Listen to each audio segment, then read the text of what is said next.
Akhirnya disebutin, kalau kamu mau suruh aku tarik gugatan, bla bla bla bla bla.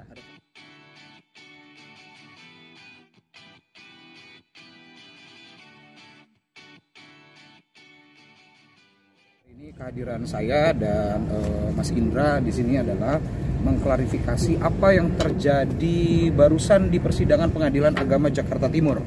Ya, semula Mas Indra itu sedang ada urusan di Bandung untuk tanda tangan perjanjian, makanya tidak bisa menghadiri persidangan dan diwakili oleh saya melalui surat kuasa hukum istimewa. Ya, namun kenapa beliau berpikir untuk memberikan pernyataan ini adalah terkait permasalahan somasi yang diberikan oleh pihak Mbak Sinta Istianti ya dalam hal ini ya, bahwa dikatakan di somasi ya yang membuat saya juga pada akhirnya kawan-kawan juga harus balik dan saya dari Bareskrim harus balik kemari adalah bahwa Mas Indra tidak terima dengan somasi ini gitu loh. Tidak terima dengan somasi ini karena kenapa? Bicara tentang kronologinya saya ceritakan sedikit.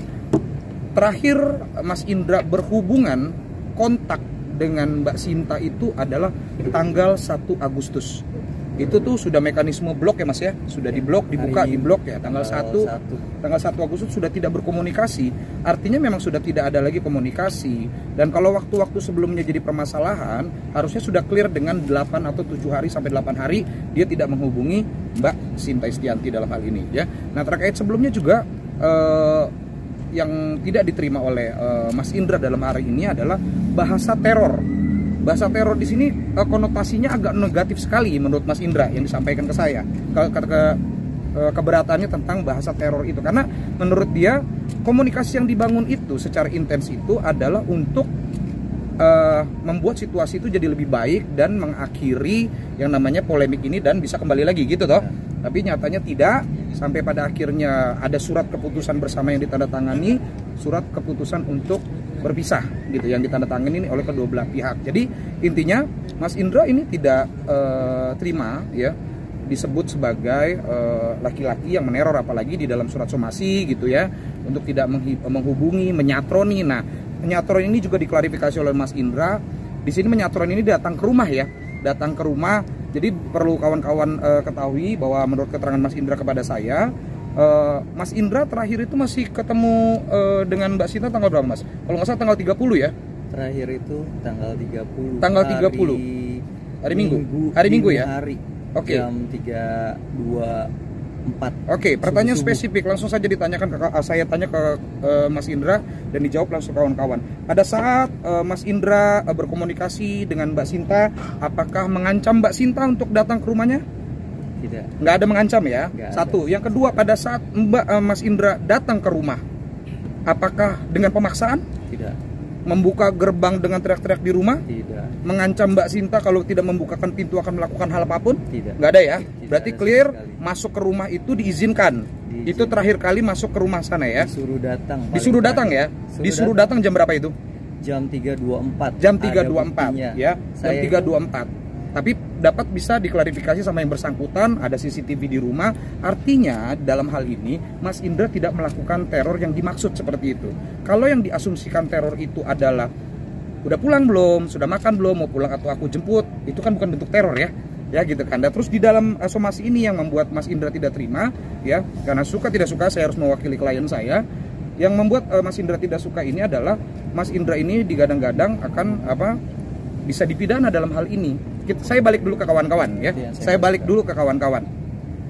Sebutkan satu pasal di dalam mereka yang masih berumah tangga, sebutkan satu pasal yang bisa menghukum Mas Indra hanya karena dia menghubungi istrinya. Sebutkan satu pasal. Itu yang jadi pertanyaan kan? Pasal apa yang bisa menjerat Mas Indra karena dia menghubungi istrinya? Kalau dia melakukan perzinahan atau sebaliknya melakukan perzinahan dapat dipidana dengan perzinahan. Tapi apabila dia menghubungi istrinya, pasal apa yang harus dikenakan? Perbuatan tidak menyenangkan. Siapakah Sinta Bachir? Dalam hal ini Sinta Istianti, istrinya tuh masih. Selama saya katakan selama sebelum ada ketuk palu, memang kalian berdua masih sah suami istri. Gitu ya. Jadi intinya hari ini saya datang kembali dan kawan-kawan juga pada hari ini di sini adalah bentuk tidak terimanya Mas Indra akan somasi ini.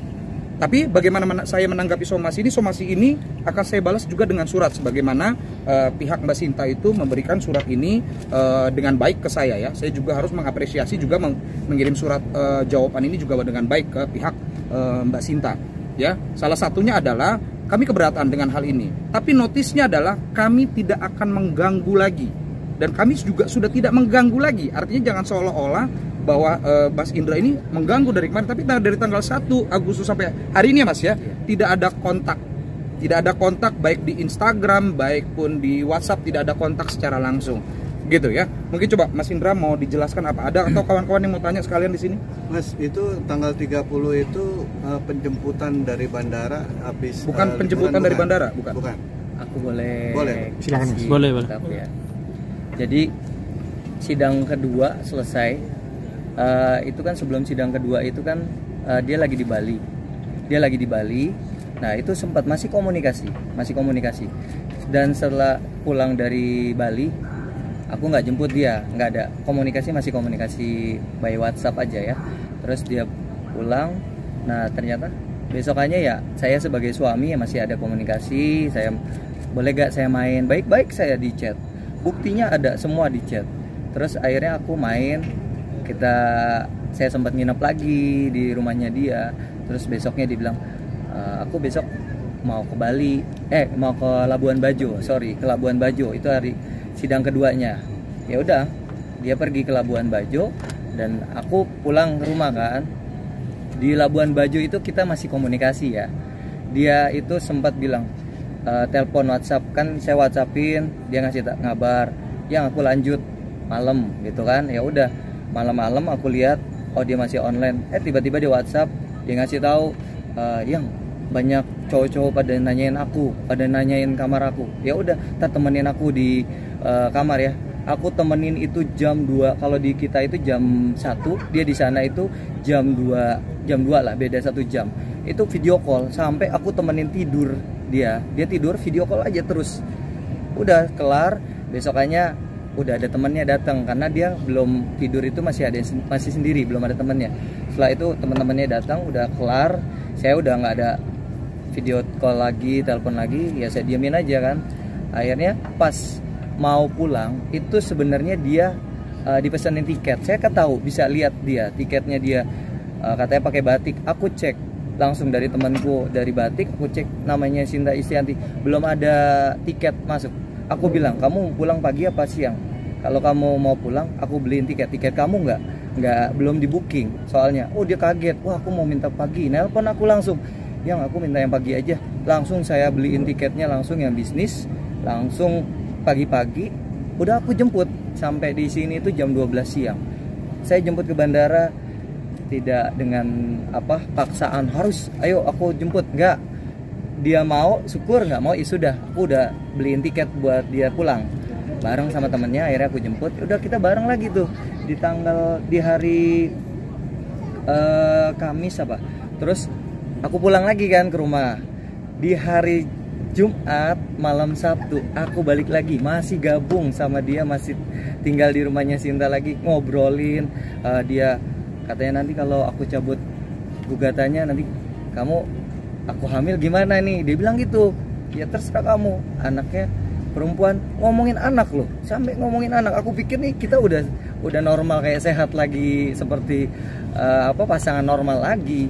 Nah terus di tanggal 29 itu aku pulang jam sore, aku ganti baju. Nah di situ agak kayak ada crash gitulah di WhatsApp. Dia sempat ngomong, yang sebelum pulang, kamu kalau aku cabut gugat, apa kamu mau kasih aku gitu. Nah dari situlah aku mikir. Terus akhirnya aku pulang ke rumah. Dia tiba-tiba chat, jangan ganggu aku lagi. Sorry, pinjem handphone saya mana tadi. Saya sesuai sama fakta dan di dalam dari chat saya ya. Sebentar ya.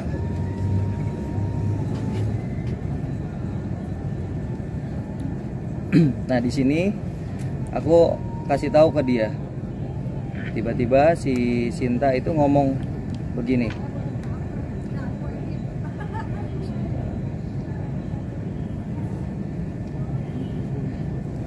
jam 15.29 di tanggal 29 hari Sabtu. Udah, makanya dari kamu stop, nggak usah ketemu aku juga nggak pernah ajak ketemu kamu. Aku dari situ aku diemin karena aku merasa dari sini udah aku nggak mau ganggu dia. Jam 2.24 malam dini hari, karena aku tahu dia lagi nemenin temennya yang dari Singapura. Habis itu malamnya dia bilang mau dugem ke inilah ada tempat. Tiba-tiba nggak saya bales itu, dia WhatsApp aku pulang after ke ulang tahun Twin sama Sasa. Sekarang drop Matilda ke hotel. Itu jam 2.23, jam berarti setengah 3 malam. Aku jawab aja, iya hati-hati. Oke, makasih. Kamu pergi atau di rumah? Aku cuma kasih tahu ya. Jam setengah 3 pagi masih. Aku nggak bales karena aku tahu dia masih butuh saya. Video call, ada buktinya video call. Saya nggak angkat. Kalau kamu selalu senjatai sebelum ketok palu, masih suami istri. Dia ngebalikin saya karena kan aku pernah bilang aku masih status istri kamu, wajar dong aku tanya kamu di mana. Kecuali kita udah selesai ketok palu. Aku udah ya balik. Aku bingung sama kamu, maunya kamu apa sekarang? Aku ikutin kemauan kamu. Aku bilang gitu. Ya nggak tahu. Kamu selalu bilang kan, kamu udah ikhlas kalau kita pisah. Selama sebelum ketok palu, aku masih istri kamu. Dia nggak balik lagi ke saya. Selama belum ketok palu, aku masih istri kamu. Ya aku kasih kabar. Kamu yang bilang aku disuruh stop, hubungi kamu. Aku ikutin kemauan kamu. Itu jam 2.45, berarti jam 3 pagi. Iya, aku tuh tadi udah bener-bener gak mau sama kamu, tapi kamu yang datang terus. Aku ngabarin kamu, aku udah sampai rumah ngabarin jam 3:10. Untuk apa kamu ngasih kabar ke aku? Kamu yang selalu bilang selama belum ketuk palu aku masih istri kamu. Kan kemarin bukannya sudah sepakat sampai hari Selasa sidang aku nggak akan hubungi kamu lagi.